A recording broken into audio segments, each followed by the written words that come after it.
You want to tell him or you want me to tell him? You're good. I already know. There you go. Yeah, I already know. How y'all doing tonight? Welcome, Good. everybody. Should still be good.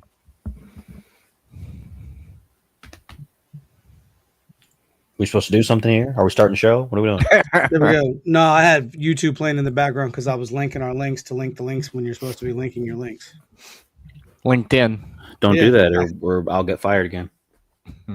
I mean, you can just get fired regardless. Anyways, how are we doing? How's the week been? Welcome, everyone. Episode 359.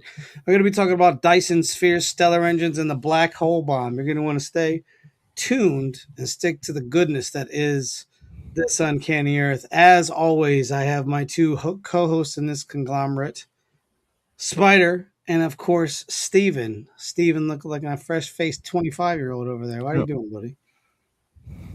How you doing? Good? Yep. Spider, why do you look half dead? Oh, that's usual. That's no different from any day. You're a little paler than time. you're wearing like t-shirt. Do I not usually wear a shirt? You don't usually wear a t-shirt. You don't. It's warm. It's warm right now. It's the heat increased by quite a bit. I got the window open a smidge over there. It's raining, so you might actually hear some storm stuff going on. Oh, sweet! I can fall asleep during the show. Awesome, love it. Let's keep that going, gentlemen. How have you been? How has the last week treated you all? Busy here. Yeah, we've had a lot going on. There's been a lot of promo, a lot of different things going on with the overall everything that we do. So next week we will have a promo video of some kind for our sponsor W, so I don't have to keep bringing it up. But if you want some energy drink, go to w.gg and you can get yourself some energy drink. The video will be nicer than that because I'm not. I hope so. What was that? I'm trying to make sure I keep it mentioned every time, and I'm horrible at it. You sound like an AI. You're like WGG go now energy drink. Because I don't like to sound rehearsed, and if I do these things, I got to sound rehearsed, and I hate it. So I'm gonna make a video for it, so I don't got to do that. So it'll be more exciting, and maybe you will rush out. There was zero. Come on, get your dummy. Get your. There you go. How's that for exciting? It's a little too exciting. Tone it down a notch, Skid Row. Tone it down. Get W. Are you gonna be like? Is this one of those things where you say it throughout the show? They give you like a nickel. No. I think we just have to make sure that people know that we're sponsored, and that's I have to talk to them a little bit and see if I can work out a good marketing plan and all that good stuff because I got ideas. Yeah, those are terrifying. Anyways, welcome to episode 359. We're talking about spatial tech, the kind that is in science fiction books. And the earliest science fiction book was 1937 by Olaf Stapledon, and that was called Star Maker, and that was the very first science fiction book that talked about a Dyson sphere. Now, before we get in and delve into this fantastic topic we're going to be speaking on tonight, gentlemen, what do you know about Dyson spheres? And I'm not talking about the vacuum cleaners, because if you say the vacuum cleaner, you suck. So, we'll start with Spider over there. Spider, what are your thoughts, feelings, emotions? Well, I'm not really happy with that pun you just did, but moving on. We have talked a little bit about Dyson spheres, and I've read more than one fairly decent novel involving Dyson spheres and similar technology, and a few that have stellar engines. So I'm looking forward to hearing some new stuff about that and getting into some nitty gritty. And I have not heard about black hole bombs. I can kind of imagine what they might be all about, but I have not heard specifically about that. So I'm looking forward to that. But as far as the other two, pretty well versed in how that stuff works. And I am looking forward to getting into the details as we continue. Steven the Stallion, what do you think? Yes. I think it's very interesting to try to build something to harness the power of a star like that. And it is very important on our step towards becoming a better civilization in the astronomical scale by being able to harness the power of one of our stars, such as the sun. So I'm very curious to see how that would work in the real world, because as it happens right now, I don't really have much faith in the intelligence of humanity these days. And I'll just leave it at that. Thank you for your wise words of wisdom. Thank you. So But it's fair to say we all know, I would say more than the average person. I feel like in levels of like, because this is my area of expertise. I love talking about it. I love the mechanics behind it. And I feel like we're probably the only three people that, I don't know, you see so many Bigfoot things, you see so many ghost things, but you don't see a lot of this spectrum involving itself in the paranormal. Maybe when they talk about UFOs, but they only mention that when they're discussing what they think are Dyson spheres out in the universe due to dim stars. So supposedly they figured out a natural reason for that, but I still think the concept of a Dyson sphere is. So, as we're going to see in tonight's episode of This Uncanny Earth, we'll be discussing Dyson spheres, stellar engines, and of course, the black hole bomb, and more into our foray here on a path that very few understand. There's a lot of math to this, but I did y'all a solid and I didn't include any of the math. So, we went ahead and I'm sure it hurts your soul to do that. it did. It killed me a little bit inside, but I will soldier on. All right. So, as previously mentioned before about Olaf Stapleton in his book, Star Maker.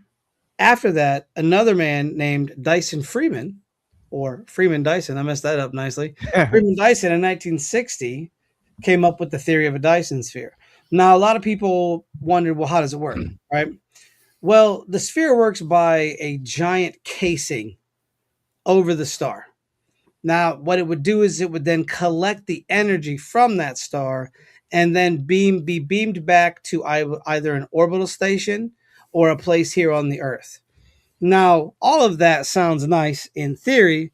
However, in practice, it is a virtual nightmare. Dyson spheres, while pulling all of that, still have to obey certain laws, certain rules, thermodynamics being one of them, especially involving heat, gravity. If that thing gets tilted a little bit, guess what happens? The whole thing's going to collapse on itself. Then it's just going to get sucked into the star. Would it make a black hole, though? What'd you say? Would it make a black hole? Not enough. Not enough. Okay. Mass.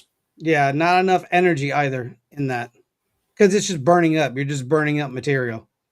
So what that would do is then it would pull the energy from the star, but then redirect it to Earth to be harnessed. We would harness it in some form or fashion, and the sphere would collect solar energy via satellites.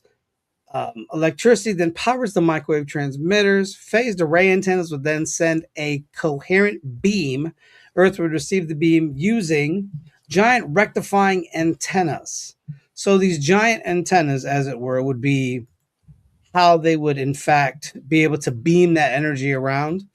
And then you just convert the microwaves into electricity. Through a more realistic setup, like I said, would probably involve an orbital structure. Now, our biggest problem here, and let me ask you guys, if you're working on something like this, what do you think are going to be some of the biggest problems you're going to face to create something like this? Steven, you go first. What do you give me something that you think is going to be a hurdle in creating something like this? Being able to communicate with the AI that's controlling the drones while they're still out in space that far away, like the satellites. And you bring up a good point, because you'd have to have self-replicating units. You'd have to have self-replicating bots to be able to fix any repairs or problems that would occur on said Dyson sphere. Spider, yourself, what do you think is going to be one of the biggest problems in this? Stability. Just the very beginning part of it, before you even get into anything about the structure that you're going to put around it, anything that you are going to be trying to do to contain it has to be able to be keeping it stable to begin with, because it's a star. It's going through its reactions. It's stars go through their natural lifespan. They eventually end as white, brown dwarfs, etc., and so on and so forth. And you have to have a way to contain all of that and keep it stable for either an indefinite period of time, or for at least long enough that once it starts getting towards the end of that cycle, you can dismantle things, move your civilization, and move on to another one.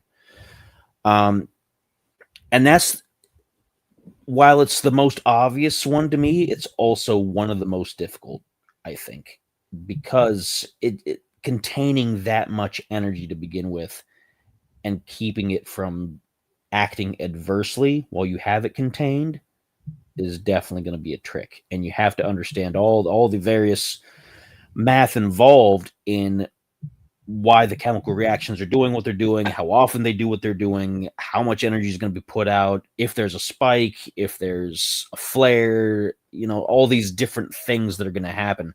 So stability would be the primary thing I would look at first if it was me. So I like both of your trains of thought on this. However, in my opinion involving all this, I think your logistics are the biggest problem to overcome. First of all, you're going to need material, and the amount of material you need is about the size of a planet to construct a Dyson sphere. The closest planet being to the sun is Mercury. So we dismantle Mercury, feed it to become this Dyson sphere. Now, once again, the biggest problem, like I said, to me is the materials that you need to actually create the sphere. You can't just be lollygagging. It's going to take more material than we have here on Earth. Not only that, you're going to need advanced scientific equipment. You're going to need advanced energy sources. You're going to have to get some dark matter, something involved, or a material that is super light.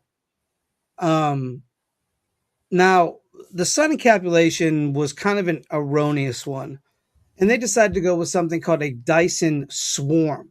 Now, a Dyson swarm is something that actually encapsulates the sun and doesn't run into the same problems as drift or material stress, both of which could be disastrous for a Dyson sphere. Because if it drifts by a small margin, and I mean a small margin, because everything has to be perfect, you can't have a lot of room for error. If it drifts a small margin, you're going to the sun. Then there goes your energy. How many grids does that shut down? Because if you're no longer using power plants here, if you fully switched over, guess what? There goes your whole civilization. So I think in that regard, dealing with that, logistics is a nightmare for one, waste heat being the other, because that's a big problem in space. There's no cooling atmosphere in space. So you can't really do anything with that heat and its radiation. So there that goes. Of course, communication delays, meteors, brutal solar events make Dyson spheres a very tough task to undertake.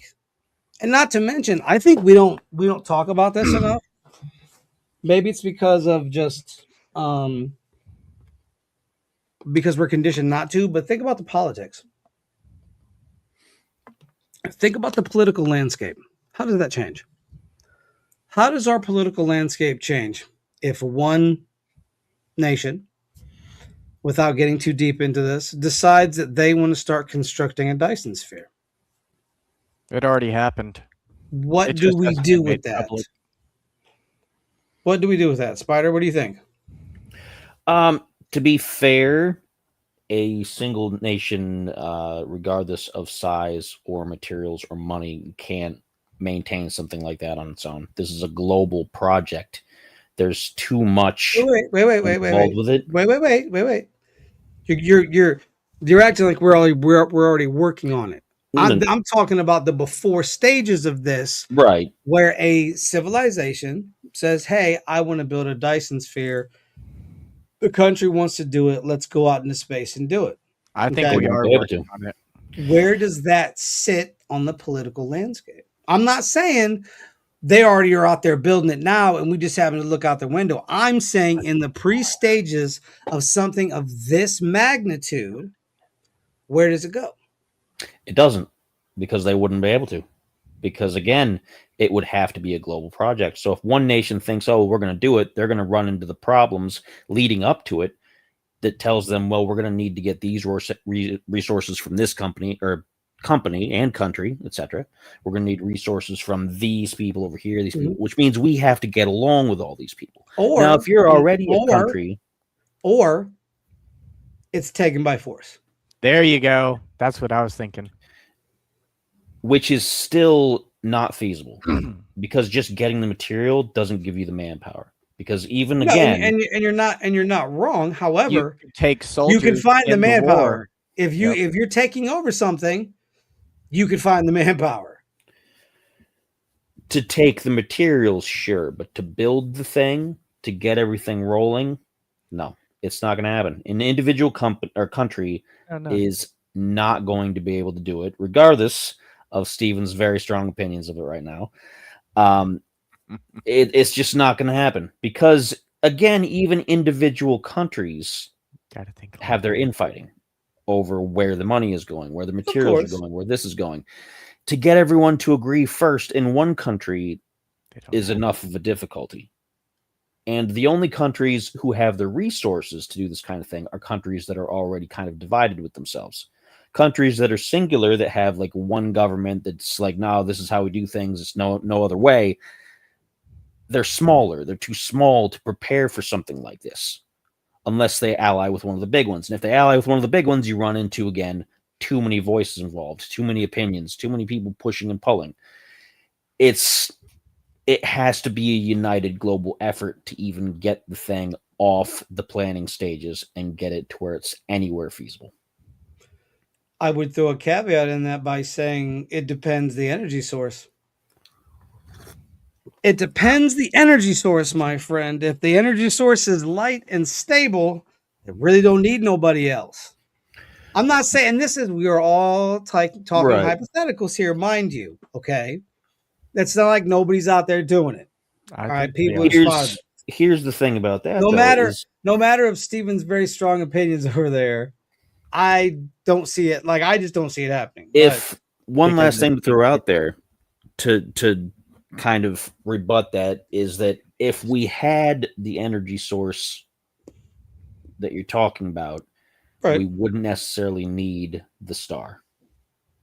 So we wouldn't need to build a thing to begin with. Unless that energy source is that stepping stone to get to the star. I think you're getting into, at that point, I think we're getting into quibbling and getting into minor points.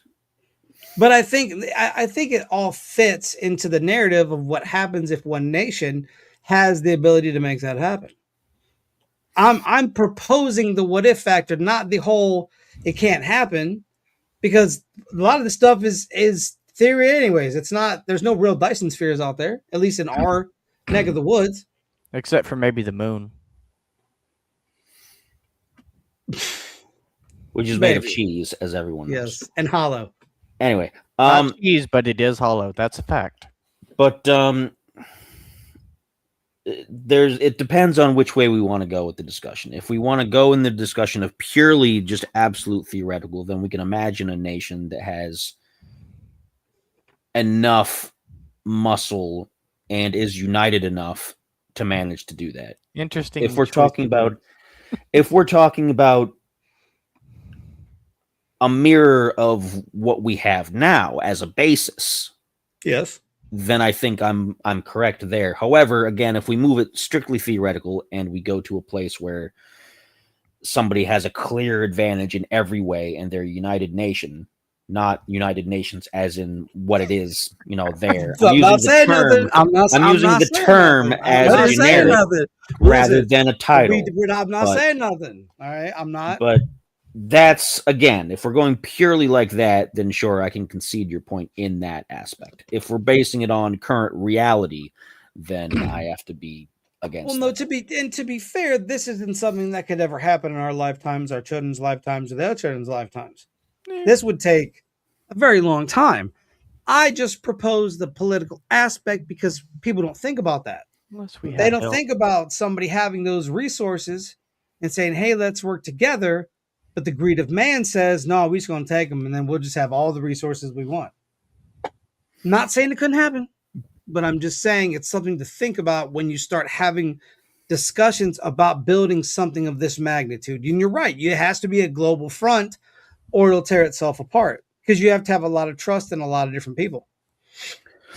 Now, with all that being said, that's my position. I know already that Steven has a completely different position from me. So let him have it. What we got? What do you got, Steven?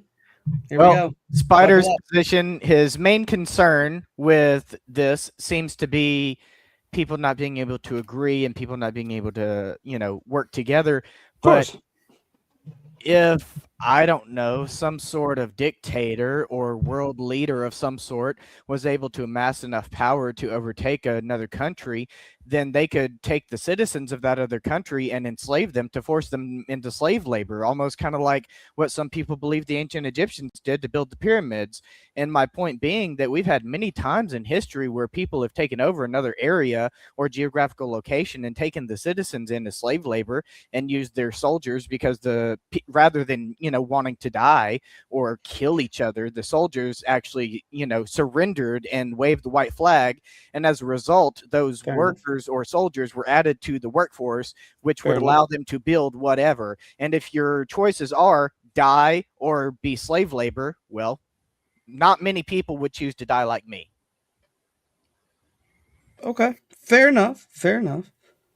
So, where do you think that puts us on the political landscape? If the ability to do this Mhm. is made public worldwide, where do you think it lands us in the political realm? It's Do going we to be have to do we have to work together? No, we don't have to, but Okay. that's the main goal is either we can choose to work together in one timeline, or if we decide not to work together, that goes to the dark timeline where corporations rule everything like Cyberpunk 2077 and everyone starts a world war like Fallout 4 and we end up in hundreds of years of endless war because everyone is so argumentative and petty that they can't be bothered to unite for the greater good of humanity, and we end up with the one world government.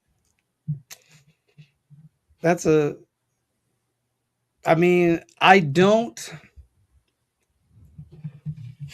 how do I put it? There's no option. If the ability to do something like this is manifested, it can't be it cannot be created any other way than a uniting of the planet. It's impossible.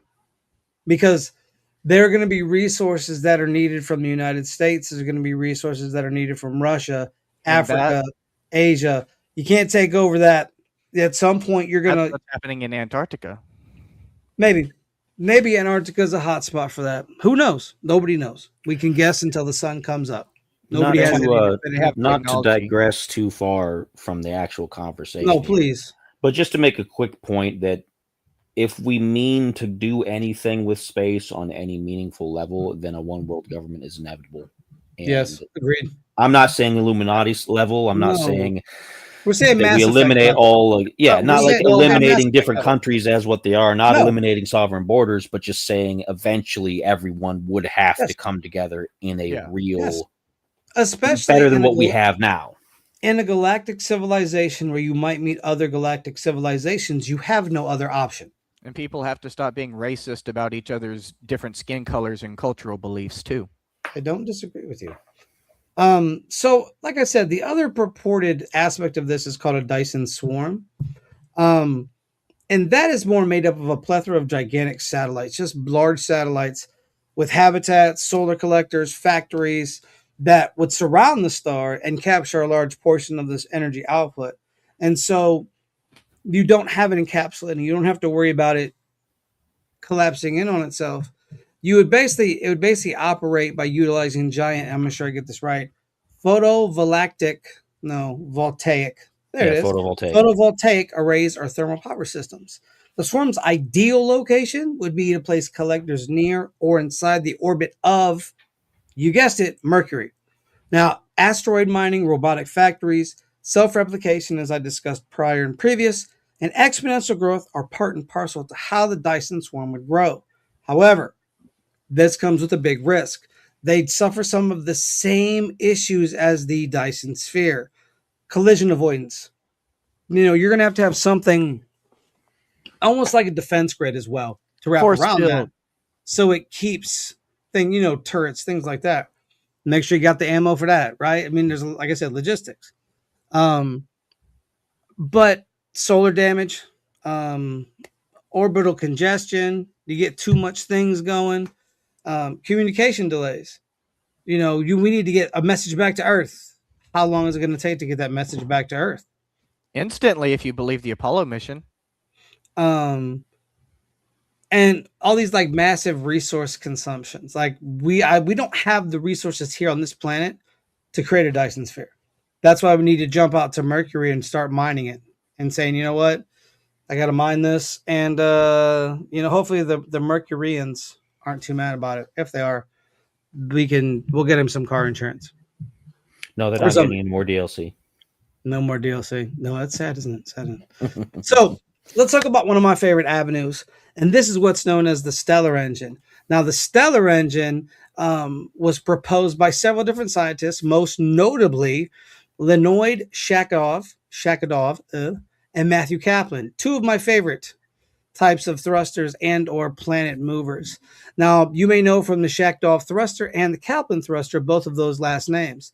Now, this thing is a mega structure that is designed to move an entire solar system. Wild. Love it. Freak out. So how does this thing work, right?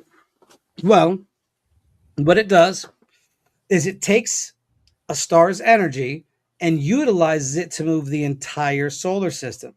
It uses the stars, planets, asteroids, and even Dyson swarms or infrastructure to move the entire solar system. My favorite, probably second favorite. I think the Kaplan thruster is probably my favorite. But the Shakadov thruster uses a massive curved mirror, or the solar statite, that balances gravitational pull and radiation pressure to reflect light right back to one side of the star. Now, the asymmetry to create net thrust, and thus slowly pushes the entire star through the galaxy. Imagine we just got a jet. We just somebody got to play Jimmy Buffett, Cheeseburger in Paradise, while we're cruising through the solar system. However, don't get excited just yet. So the Kaplan thruster, what it does is it uses and activates thrusters that collect hydrogen and helium from the sun using electromagnetic fields and a partial Dyson sphere. It then feeds this material into fusion jets to propel the sun. It acts sort of like a giant tugboat, if you've ever seen those out in the water. Now, one that I just learned about recently, very fascinating, was proposed by James Nicol, and it's called the Nicol-Dyson beam. Now, this uses a Dyson laser array to focus energy on one side of a star, and then it pushes it into the opposite direction. Fascinating. Now, these planets would stay in orbit as long as the orbits remain stable. The whole solar system is moving, and it's going to move super slow. You won't even see it move that much in your lifetime, if at all. It would take millions and millions of years to move an entire solar system, because sudden acceleration would destabilize the orbits and thus cause a galactic catastrophe. All you need is one planet to go off kilter, crash into another, and then that's a whole thing. But much like Dyson spheres, scale, stability, heat, materials, and time are serious problems to consider. Now, the time it would take to move a solar system using a stellar engine, you're looking at millions to hundreds of millions of years to accomplish. And this is due in large part to our sun's massive size. Some scientists say that the sun has about 5 billion years. This still gives stellar engines ample time to move our solar system, but we would never see it. Our kids would never see it. Generation after generation wouldn't see it, because it's moving at such an incremental pace that you wouldn't, there'd be generations that would talk about we once lived in another timeline. Kind of like how the ancient Native American Hopi tribe had legends of a time before the moon existed in our skies. Yeah, they have all sorts. They have the ant people when they talk about meeting the ant people. The ant people are going to be back by 2030. I can't wait. I'm excited. I'm going to call one bebop and we're going to hang out. We're going to drink Coors Lights. So let me ask you both this, because this is quite the confounding piece of equipment here, right?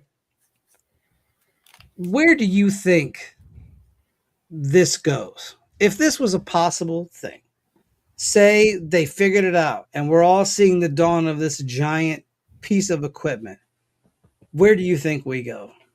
Stephen, where do you think we take our galaxy? To a black hole. Yep, we go through a black hole into an alternate timeline. Okay. That's what CERN did in 2012. We'll just do it with the new technology this time. Okay. Okay. Spider, where are you taking your galactic civilization? You'll get to live the billions of years it takes to get there. Where are you taking it? Well, this is an interesting concept because this is a concept that I've seen in a few sci-fi novels that I've read, and if I could remember any of the titles, I would throw them out there for people to read right now. But the idea was it was kind of a mix between the stellar engine and the Dyson sphere, in that what they had was they called it a miniature sun. Usually it was artificial or something like that, but it was based off of a created sun or a star. And inside the big spherical thing, there's equipment that'll move the entire thing like a giant space station, very slowly, of course. Correct. But also inside, gravity is reversed. Instead of going in towards the center, it's out towards the interior of the sphere. So inside the sphere, on the inner skin, you've got buildings, you've got cities, you've got the entire civilization of people, and they all look up at the center of the sphere, and there's their sun. And it has automatic dimming, etc., so that everybody can have a night and day cycle. It's a fascinating idea. Is it ever going to work? Who knows? But if we're talking, again, purely theoreticals, that would be how you would transport a civilization. You would put them in there basically like an ark, which is another common sci-fi idea. And entire generations would live on the inside of this giant sphere, looking up at a sun, believing maybe we're on the surface of a planet. I mean, theoretically, we could be doing that now if we really wanted to get a little bit out there. It's a common alternative to the people who enjoy the flat Earth kind of thing. And even some of them with the dome. The dome that's the concept. There's something up in there dome. And moving around. The firmament.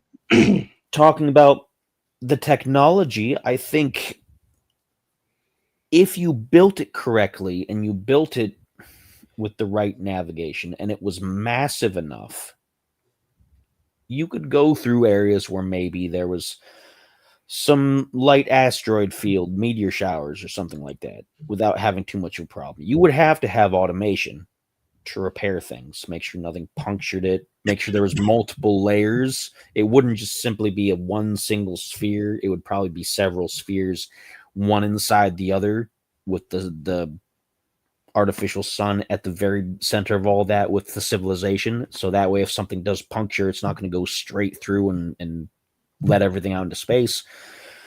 But you could theoretically, if you had the possibility of making something like that and making a civilization, as long as the sun functioned, and as long as the navigation functioned, and as long as the automation functioned, you could go like that essentially forever, until the universe ran out of energy. And who knows, maybe past that, because you've got your own energy, as long as it doesn't run out, as long as it's self-perpetuating and it can continue to react indefinitely.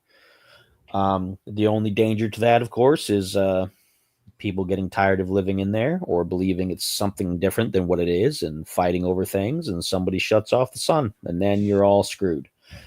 But apart from that little doom and gloom at the end, you could basically live there over hundreds of generations of people without any change. Here's the thing. So what that does is, after a while, the sun's energy is going to be depleted. Now, my concern as we discuss this is, what does that do to the tidal forces that are locking our planet?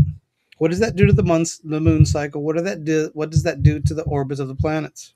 Chaos. What does that do to the Earth? Understandably so, because let's jump into theorizing central. If we disassemble Mercury, right? Essentially, we're kind of throwing a little bit out of whack as it is to power this thing, right? After a while, the sun is going to get dimmer. There goes our ecological system, right? Everything is in a perfect balance and in a perfect way as it should be. If that goes off kilter by a notch, we end up in a mess. So I think, as one of the problems that people don't think about, is the incredible drain on the sun it would be, because we don't know what this does, right? Even if we make one and throw it up there and turn it on, we can say hypothetically what we think will happen. However, until we flip the switch to turn it on, we don't know what will happen. What if it's a bus and it blows up on us? Things like that are something to think about when you're dealing with something of a magnitude of a solar system mover. Essentially, a whole thing that just picks up a solar system and then takes a very, very long time to get to your house, like a package that you need, that you would love to have. But it's UPS and they take forever. I'm kidding. So I think that puts us in a very interesting situation. How do we solve the resource problem? Spider, how do we solve that resource problem? Tell me right now. What's your plan? You're fired. Steven, Again, what's your automation. plan? You're fired. You're fired. No, I think automation is one of those things. What else? Automation, nanotechnology, There you go. a lot It of really is. things that you can direct into space, and you have to have a way to identify planets and moons and just objects out there that aren't already established with some form of life, so you can take them apart. Because going to another planet and saying, oh, this planet has life, let's crush it anyway, that kind of makes you not the best civilization in the world. It doesn't mean somebody Haven't won't do we it, already done that but many times? regardless of any sort of fantasies we may have, the I was talking about the Native Americans. right, and I was talking about the current topic, so let's stick to that while we can. Agreed. If I could get back on my train of thought, you would need to identify the planets where there's no threat to breaking down an ecosystem or an ecology that's already in existence, and then you can just, like, basically a big rocket space, anything that's like the moon, anything like that. Because you would use asteroids, comets, things like Yeah, that to for the most basically part. mine off of, because that is part and parcel of living in a solar system. You're going to have strays like that. So then I think a good point would be to make something that sort of rears those more towards us so they could be disassembled. And nanobot, that was a good point. You have little, you shoot little missiles or however, where the nanobots can just basically mine that entire piece of rock. So I like that concept. I think that concept sits well. I think that is a great way to solve a resource problem. And you're going to make your solar system safer because you're not going to have to worry about these things crashing into stuff. So I think you make a good point. As long as you also control the local space junk that inevitably you might build up. Because we've got that problem now. We've got the issue with junk coming down different places. Occasionally you still read a news story of somebody's house getting hit by something. Of course, yes, of course. The European Space Network or the NASA or something just come down and just smash through somebody's home because it got left behind as a booster. And it was supposed to burn up and it didn't. So we have to be a little bit more responsible in how we make sure, is it going to burn up in the atmosphere for real, or is it going to still be sizable and knock somebody on the head? So if we can deal with that, even maybe recycle some of that stuff with the same technology, use the nanotechnology, the automation to recycle anything that might fail while it's out there and repurpose it towards continuing to the goal that you're trying to accomplish. So I do like what you're saying. I think that is a very viable solution in terms of how to extract the materials you need and thus burn away the waste. I think too, depending on what you make those nanobots out of, if they have good space decay, because if something happens to them and let's say they're just floating around, you get one of those in any form of circuitry, you're going to be doing a little bit of damage, possibly a lot of damage. So that's a very good point. I want to move forward to the black hole bomb because this is something that I found 1000% fascinating. This idea was theoretically pitched, or it was pitched theoretically in the 1970s. Now, the black hole bomb works by wrapping a rotating black hole in mirrors. What this does is then these mirrors that start to control the light or electromagnetic waves that go back and forth in a black hole due to the spin. It collects these and bounces them back and forth until it amplifies the energy. And once that energy reaches a point called super radiance, it would cause an explosive release of cosmic energy. Or if you could collect it, a great source of energy. Now, let me sidetrack here and say that superradiance is in fact defined as a quantum phenomenon where a group of emitters, such as excited atoms, interact collectively with a shared light field, causing them to emit light together as a single, high intensity, coherent pulse rather than decaying independently. Now, how does this black hole bomb work? Well, there's a region just outside of this black hole, outside of their event horizon, that's called the ergosphere. If a wave of light enters this ergosphere, it can steal rotational energy from the black hole and emerge stronger than it previously was. It is then that a reflective mirror surrounds said black hole and amplifies these waves in creating a feedback loop. This leads to an increase in energy trapped in these mirrors until it violently explodes or is harnessed by a colossal power station. So a way to bring the energy in, which is another part of the logistics aspect. Now, scientists use the term mirrors, but they mean in terms of like plasma environments, massive quantum fields, gravitational trapping, and curved space-time effects. So not just like your grandmother's mirror. Like, hey, grandma, we're going to go use your mirror and bounce some, energy waves off a black hole later. Oh, you kids be careful. Those things explode, Bit old-fashioned family fun. However, it also may allow us to detect axion-like particles, ultralight bosons, and dark matter candidates. Now, I do want to say, too, that is not a bomb in the sense that everybody thinks it is. It's not a runaway exponential detonation.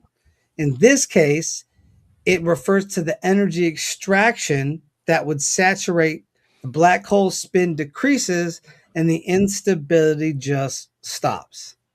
So it's not like a bomb that you would normally see. So what do you think so far of this? Steven, go ahead. What do you think?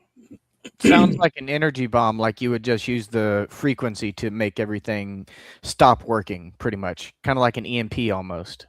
Okay. Spider, what are your thoughts on this pretty sweet idea of a thing that probably we shouldn't do, but we should? It's interesting. Again, we're imagining a perfect world where we know exactly how black holes function and we're not going to make any mistakes and all that good stuff. Yes, obviously. Which makes it difficult kind of to take it as believability, because knowing black holes, knowing how unpredictable they are, it's kind of like, my friend, I think anything around that's a bad idea. My friend, it's a hypothesis. We're not. You don't have to bring the real world into this. This is a fun show. I do. I have to be the one to keep it. Your answer right here on the ground on the planet. You don't have to. All right. You don't. Give me your answer, sir. Quit beating around the bush. I'm the logical one. I got to. You can be, but also suspend that for 2 seconds. All right. Obviously, it doesn't exist. Well, let me drink a little bit more. Maybe we'll see. But might get smarter. Might get more theoretical. Yes. It is interesting. And there are a lot of different other theoretical things that we've done with black holes that, well, theoretically, again, with black holes that you could accomplish with similar technology. It's been theorized that in various media that you could use a black hole to move forward or backwards in time or in space. Some people have used the slingshot theory, where you can slingshot yourself around into the future or into the past. Right. And similarly, anything that's going to do anything like that is going to give off a ton of energy. You could theoretically, if you could make sure whatever you were sending isn't actually going to go through time, it's just going to slingshot around and create a big, massive wave of energy that you could collect. You could just send things orbiting around and just keep slingshotting them and then just collect all the energy in the equivalent of solar nets and things of that nature. It's one of the base technologies that I think we haven't applied to any of these things so far that we talked about last week in Steven's episode was fields. Right. Because I think fields and the understanding of fields, just like in that episode, are going to be very important. Well, I did bring up the containing all quantum this kind of stuff. field in terms Right. of We didn't the mirror expand on it at using. all. No, so, but we did bring it up. So there is that. right. And that's I think another interesting thing that is going to be kind of fundamental to all of this. It's the understanding of a type of field that you can use for containment, whether on a quantum level or otherwise, to collect these particles, to transport the particles, to do different things with them. So again, theoretically, if we were able to do anything that could collect the energy to begin with, we would also be able to create some kind of a field that would be able to contain it from that point on. And then you could apply that to the Dyson sphere to keep the star in check from being out of control, et cetera, et cetera, et cetera. Right. So it's interesting. I had not heard this one before. It doesn't sound like something too far out of the imagination. I hadn't heard the term, though, so it is kind of new to me, and so it is very interesting. So they actually did a test. They did a test on how this would work, and they said they figured it out. But once again, it's a test. You don't have a real black hole. Some of the problems behind this, too, are that perfect mirrors don't exist, especially around black holes. Kazured would beg to disagree. There's not. And then energy losses via radiation. So you're going to have energy expanding, but that's radiation. So the energy is going to dissipate and go into other places. Instability saturation causing the black hole to slow down. As you're pulling the energy, it no longer has enough power to be able to keep the spin going. And of course, extreme engineering incidents such as tidal forces, intense radiation, and relativistic environments are all things that are a problem dealing with this black hole bomb.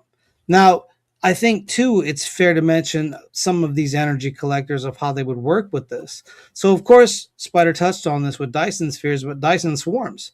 Now, those would surround the black hole and thus absorb X-rays, gamma rays, synchrotron radiation, jet emissions, and thermal radiation from accretion disks. Now, we also have the relativistic photovoltaic collectors. Now, what these do is they use high-powered photovoltaics, and they pair production energy converters and exonic quantum absorbers to be used to pull energy from the black hole itself.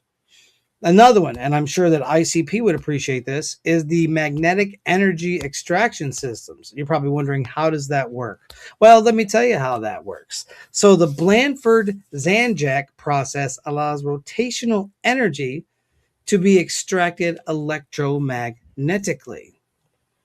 Spider's like, what's going on with all these words? We have another fine one, the accretion disk harvesting. What an accretion disk is, it's matter that falls into a black hole that heats up fast and thus creates accretion disks, which are the brightest things in the universe. A civilization might be able to place collectors around the disk to absorb the emitted energy. Another collector, which there's a couple of these I found to be kind of fascinating, is the Penrose process. Now, this brings into something I think that we didn't touch on, and that's particle physics. I think particle physics are going to be a very intense point to all of this because they enter the ergosphere, and then that particle falls inward but escapes with extra energy.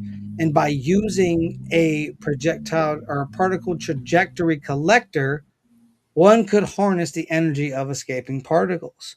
I think that's a very viable option. I still think it's one of the harder ones to pull off. Now, for some just mechanics out there, for the mechanic aspect, are jet collectors. Now, some spinning black holes emit relativistic jets that extend light years into space. A collector, which would be a magnetic induction array, plasma decelerators, beam absorbers, and gigantic heat waves, could pull in those jets to refine into energy. However, jets are highly, highly explosive. So that would be another problem. And finally, the Hawking radiation collectors, or tiny black holes. Now, these are radiation absorbers, heat exchangers, and pair production collectors that could be used as mini black holes and thus pull in the energy and become compact power plants. So, given this all this craziness, right? Because this is it's a lot to take in. I think it's a lot to understand. I think it's a lot of theoretical physics at work, but I think those theoretical physics are important. Um, Having known what you've not known before but know now, Stephen, what do you think about black hole bomb? Do you think that's something that's a feasible aspect, or do you think that we're way off to get that crack-a-lacking? I think we're actually very close to it, and I think it's very dangerous because I've seen some reports that say we're already working on like making small simulated black holes in laboratories. So, you know, you don't want to go messing with black holes. That's just asking to destroy the whole planet. Okay. Spider, your thoughts? Having learned about what this is, what are your thoughts on that? It is, again, it's very interesting. It's potentially something that could really solve a number of different energy related crises that we have both here on the planet and getting further out into space. And at least within the last 10 years, China has been experimenting with miniature black holes in laboratories. I saw multiple articles of that over the years. As far as we're aware, none of them have escaped because we're all still here. But maybe we're already in the black hole and we just don't know it. I like that one. But I think there has to be a lot of safety measures put into place. And to go quickly back to the political discussion, in a perfect universe, you wouldn't have to worry about that because everyone would see the need, like, hey, the planet needs energy. Agreed. You need energy to get into space. It's not a big deal. But as we are now, again, getting back grounded a little bit into reality, we're in the United States, we're not friends with China, as far as we're told. We're friends on some level, but not on other levels. Right. And if they ever decided, hey, you know what? We don't care about the consequences. We're going to toss a black hole at the United States because they're pissing us off today.